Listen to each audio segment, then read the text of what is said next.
ওকে এখন তাই ওকে মিঠুন ভাই আমার কাছে বলেন, সমস্যা নাই, আমি পারি। ওটা বলবো ওখান থেকে? আচ্ছা, তো আমি অবাক হয়েছি যে বাংলাদেশের মানুষ এবং বাংলাদেশের মানুষ যারা প্রবাসে আছে, বাঙালির ভেতরে গানের যে এত আগ্রহ এবং এত মানুষ ভালো গান গাইতে পারে, সেটা আমি তারা যখন যোগাযোগ করে আমার সাথে গান গাওয়ার জন্য, প্রত্যেকের একটা করে গল্প আছে, করুণ গল্প, খুবই দুঃখের গল্প। এমনও আছে যে অনেকে তার গান শুনে বলেছে তোমাকে দিয়ে জীবনে গান হবে না, অনেকে এরকম হয়েছে যে বাড়ি ঘর বিক্রি করে ঢাকা শহরে 1 বছর 2 বছর 3 বছর 5 বছর তাকে আশা দিয়ে দিয়ে গান করাবে, অ্যালবাম করাবে করে করে তার সব টাকা শেষ হয়ে নিশ্চয় হয়ে সে প্রবাসে চলে গেছে, এই দেশে সে কিছু আর করতে পারবে না, এই অবস্থা হয়ে গেছে। সে আমার সাথে যোগাযোগ করছে যে আশা যে আমি গান গাইতে পারবো, কারণ সবার ভিতরে একটু কমতি থাকতে পারে, একটু সুরে একটু তালে, যারা সবাই নতুন, কিন্তু তাদেরকে যদি আমরা একটু যত্ন না নিই, আমরা যারা মিউজিক ডিরেক্টর, আমরা যদি তাদেরকে তৈরি না করি, প্রথম গানেই কেউ খুব ভালো করে ফেলবে এমন না, কিন্তু গাইতে গাইতে কিন্তু একজন শিল্পী হয়ে উঠতে পারে। আর সবচেয়ে বড় কথা, তার আশাটা, তার স্বপ্নটাকে সম্মান করতে হবে। সেই হিসেবেই আমি গান করাই, যারা আমার সাথে যোগাযোগ করে। এবং আপনি যেটা বললেন থিম কার, থিম না, এটা হলো মানুষের গানের প্রতি ভালোবাসা, আমার প্রতি ভালোবাসা, এবং তাদের আশা নিয়ে গান করতে, আশাটাকে আমি সম্মান করি এবং আমি তাদেরকে গান করাই। আচ্ছা, লাইলাকে নিয়ে গান গাওয়ার এই স্পেশালি আসলে আপনার কাছে কি ছিল এই গানটা? লায়লা আপু আসলে আমরা সবাই তাকে চিনি, এবং আমার গানের যে প্রসেসিং সবসময় চলতে থাকে, প্রতিদিন বিভিন্ন শিল্পীর গান চলতে থাকে। লায়লা আপু আমার সাথে যোগাযোগ হয় তার, এবং লায়লা আপুকে একটি গান করানোর চেষ্টা আমি করি, কি যে ওনার কণ্ঠে গান কেমন হয়, এবং ওনারও আগ্রহ ছিল, এবং আমারও এটা ভালো লেগেছে যে ওনাকে একটা গান করানো যেতে পারে। সেটা চিন্তা করে দুজনের আগ্রহে আমরা একটা গান তৈরি করি, এবং সেটা আপুর খুবই পছন্দের একটি গান।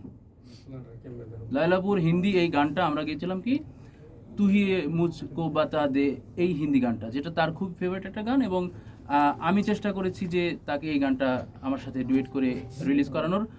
আপু আপনি বলেন, আপু অনেক খুশি। আপু বলেছে গান তৈরি করার পর যে মৌ ভাই, আমি বিশ্বাস করতে পারছি না যে এত সহজে আমি এখানে আসার পরে এত সহজে গানটা করতে পারবো এবং এত সুইট শোনাবে। এটার বাকিটা আপু বলবে। আচ্ছা, আপুর কাছে যাওয়ার আগে আপনার কাছে আরেকটু প্রশ্ন রাখতে চাই যে আপনি আসলে বেছে বেছে এই আপুর মতো, লায়লা আপুর মতো আরো যাদেরকে নিয়ে গান ইতিমধ্যে গেয়েছেন, তাদেরকে গান গেয়ে ভাইরাল করেছেন, আসলে এই মানে তাদেরকে বেছে বেছে করতে হবে, এই উৎসাহটা বা এইটা কেমনে আপনার ভিতরে কাজ হলো? আচ্ছা, এই বিষয়টা হলো যে এটা একদমই পরিকল্পিত হয় না, গানগুলো কোনোটাই পরিকল্পিত না। আসলে সবার প্রথমে যদি বলি, আমাদের সবার প্রিয় হিরো আলম, যার গান প্রথম দিন আমি রেকর্ড করি, বাবু খাইছো, সেই গানটা যেদিন রেকর্ডিং হয় সেদিন আমিও জানতাম না গান রেকর্ডিং হবে, হিরো আলম ভাই জানতো না গান রেকর্ডিং হবে। অন্য কাজে আমার স্টুডিওতে, সে তো নাটক করতো, সিনেমা করতো, গান তৈরি করতো, আমার কাছে গানের কাজ চলছিল, অন্য গান, আমার কণ্ঠের গান নিতে আসা, এরকম একটা কাজে আসা। কিন্তু হঠাৎ করে আপনারা জানেন যে গানের, যে বললাম, বাঙালির ভেতরে গানের প্রতি এত ভালোবাসা এবং এত পরিমাণ মানুষ গুনগুন করে গান গাইতে পারে সুরে তালে, তাদেরকে যদি একটু পরিচর্যা করা যায়, এরকম অনেকেই শিল্পী হবে, অনেকের গান সুপারহিট হবে। সেরকমভাবে আমি আসলে বেছে বেছে না, আপনি যেটা বললেন বেছে বেছে না, সবগুলোই অপরিকল্পিত থাকে, এবং আমাদের সাথে আলোচনা করতে, কথা বলতে, মিশতে মিশতে কখন গান তৈরি হয়ে যায়। যেহেতু আমি গান তৈরির মানুষ, গান তৈরি হয়ে যায়, গান আপনারা শুনতে পান। এগুলো কোনোটাই পরিকল্পিত না, বেছে বেছে না। এবার একটু আপুর কাছে যাই। আপনাকে নিয়ে গান, আপনাকে নিয়ে গান, জানতেই চাই। আমাকে নিয়ে গান, আমি জাস্ট মানে ঢুকেই পোস্টারটা দেখলাম, আমার মনে হয় না যে এরকম কাউকে নিয়ে আর কখনো হয়েছে। আমার মনে হচ্ছে না। আপনাদের কি জানা আছে কাউকে নিয়ে এইভাবে কেউ গান গেয়েছে, ছবি লাগিয়ে বসে আছে? এটা কি অদ্ভুত একটা ব্যাপার। মানে বললাম না, পৃথিবীর অষ্টম আশ্চর্য দেখলাম আমি, আমার পাশে বসে আছে। তোমার নাম কি? আমার নাম ডিজে শাকিল। ওর নাম ডিজে শাকিল। কোথা থেকে আসছো? আমি আসি ঢাকা খিলক্ষেত থেকে। একটু বেগে বল। খিলক্ষেত থেকে? জি। আচ্ছা, কি করো, পেশা কি? চাকরিজীবী। চাকুরিজীবী। আচ্ছা, এখানে আসার উদ্দেশ্য মূল উদ্দেশ্য কি? তো আমিও জানতাম না যে আমার সামনে আমার ভালোবাসা বয়ে থাকবে। তো হঠাৎ করে মোহাম্মদ রহমান ভাই আমাকে হঠাৎ করে জানালো যে লালা আসছে তোমার, তো তুমি রেডি থাকো আর তুমি বলো কন্টিনিউ করেন মানে তুমি রেডি থাকো, তো লাইলা আসলে তোমার সাথে কথা বলা আর কি। এটা আমার দায়িত্ব থাকলো। পরে ভিডিওতে আপনাদের বলছি সব কিছু। তো আমি চাই যে আমার নামে কিছু কথা বলতে, যে আমি কতটুকু ভালোবাসি। আমি কিন্তু আসলে অনেক ভালোবাসি, আমি কিন্তু বাটপার না, এটা কিন্তু মোহাম্মদ ভাই জানে। কাকে ভালোবাসো? আমি লাইলাকে ভালোবাসি। লায়লাকে ভালোবাসো? ভালোবাসা কি অনেক প্রকারের, মানে অনেক ভালোবাসি, এত ভালোবাসি যে কল্পনাও করতে পারবে না কেউ। আচ্ছা, আপন করে নেওয়ার জন্য ভালোবাসো নাকি না না আপন হিসাবে ভালোবাসো? না, আপন নেওয়ার জন্য। আপন করে নেওয়ার জন্য একটু খুলে বলো। যে আপন করে নেওয়ার জন্য নারায়ণ ভাইয়া মানে এটা কিন্তু আমি 20 তলা বিল্ডিং থেকে আমি 20 তলা বিল্ডিং থেকেও কিন্তু আমি লাভ দিতে পারি এবং বিষও খাইতে পারি কিন্তু ও মা গো, লাইলার জন্য। দরকার নাই। আমি বিষও খাইতে পারি কিন্তু লাইলার জন্য। দরকার নেই, কোনো দরকার আমি কিন্তু নেই। পরবর্তী ভিডিওতে কিন্তু গান গেয়ে কিন্তু আমি কান্না করছি, এটা কিন্তু আপনারা দেখছেন সবাই। মানে এই তার মানে এই যে তুমি এই যে ভালোবাসাটা ভালোবাসাটা কোথা থেকে আসলো? মনেতে আসছে, এটা মনেতে আসে। এই যে আপনারা যে ভালোবাসা করেন মনেতে আসে না? একজন যদি আপনাকে ধোঁকা দিয়ে চায় আপনার কেমন লাগবে? আপনি বলেন আপনারটা কেমন লাগবে?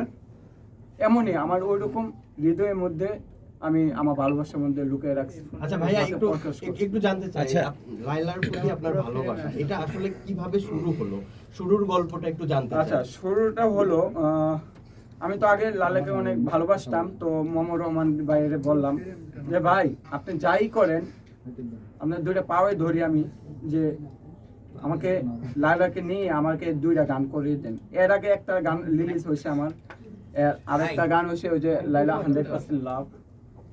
আর এই 2টা গান আমি এই মুহূর্তে রিলিজ করছি। রিলিজ করার পরেই কিন্তু আমাকে, আমি জানি না যে আপনারা কখন আসবেন কি আসবেন, আমি হঠাৎ করে কিন্তু আমি আসছি। আমি হঠাৎ করে কিন্তু আমি কিন্তু আসলে জানি না এই বিষয়ে। এটা বলে না যে আপনারা কিন্তু এখানে উপস্থিত আছেন, আমি কিন্তু ওই পুষাকেও ফিন্ডা আসেনি ওই মানে হঠাৎ করে চালু করে আজকে আসছি। কারণ আমি চাই যে আমার নামে কিছু কথা বলার জন্য আমি কতটুকু ভালোবাসি, এবং আমার মোমো ভাইরে আমি জানতে চাই যে মোমো ভাইকে কতটুকু ভালোবাসেন আপনি প্রকাশ করেন? লায়লাকে কতটুকু ভালোবাসেন? প্রকাশটা বুঝছি, কিন্তু আমার মোমো ভাইকে আমি বলতে চাই যে মোমো ভাই আপনার সামনে আমি 20 তলাতে জাপ দিতে চাচ্ছিলাম, তো আপনি বাঁচেছেন ওই কথাটা বলবেন। আর একটা কথা বলবেন যে স্টুডিওর মধ্যে আমি কিন্তু বিষ খাইতে চাচ্ছিলাম, কিন্তু আপনি কিন্তু আমাকে খাওয়াইতে পারেন নাই, এই কথাটাও কিন্তু একটু বলবেন। কার জন্য বিষ খেতে বলছিলাম? লালার জন্য। লায়লার জন্য কেন? ওনাকে ভালোবাসি কেন, মানে ভালোবাসি কিন্তু আজকে ভালোবাসা তো তো- লাইলা আপনার পাশে, আজকে তো মোমো ভাইয়ের রেফারেন্স কানার দরকার নেই। Reference লাইলা কারণ আপনার পাশে। কারণ আপনি চাইলে লাইলাকে আমি propose আমি করতে চাই না পারেন। যে মোমো ভাই কষ্ট পাক, আমি চাই না মোমো ভাই কষ্ট পাক। আচ্ছা, এখন আমি ওরকম না যে মোমো ভাইকে আমি ভুলে যাব, সবাই ভুলে যায়, অনেক শিল্পী ভুলেই গেছে। কারণ আমি জীবনে চাবো না যে আমি লাইলাকে আমি সময় ইয়াতে যে মোহাম্মদ রহমানকে ভুলে যাই এবং লাইলাকে আমি ভুলে যাই, জীবনে চাবো না। আর জীবনে চাবো না যে আমি লাইলাকে হাত ছাড়া করি। আচ্ছা, আজকে তো লায়লা আপনার সামনে আছে, তাহলে আপনার মনের কথাটা খুলে বলেন। প্রপোজ করে ওইটা তো বললামই, মানে আমার কথা যেভাবে বলছি এভাবে তো আমি বললাম লাইলাকে। এখন লাইলার উত্তর বলেন নাই। আপনি বলেন নাই, আপনি বলেন না, আমি আপনি বলছি যে আমাদেরকে আমি বলেছেন। লাইলাকে ভালোবাসি এবং লাইলার জন্য আমি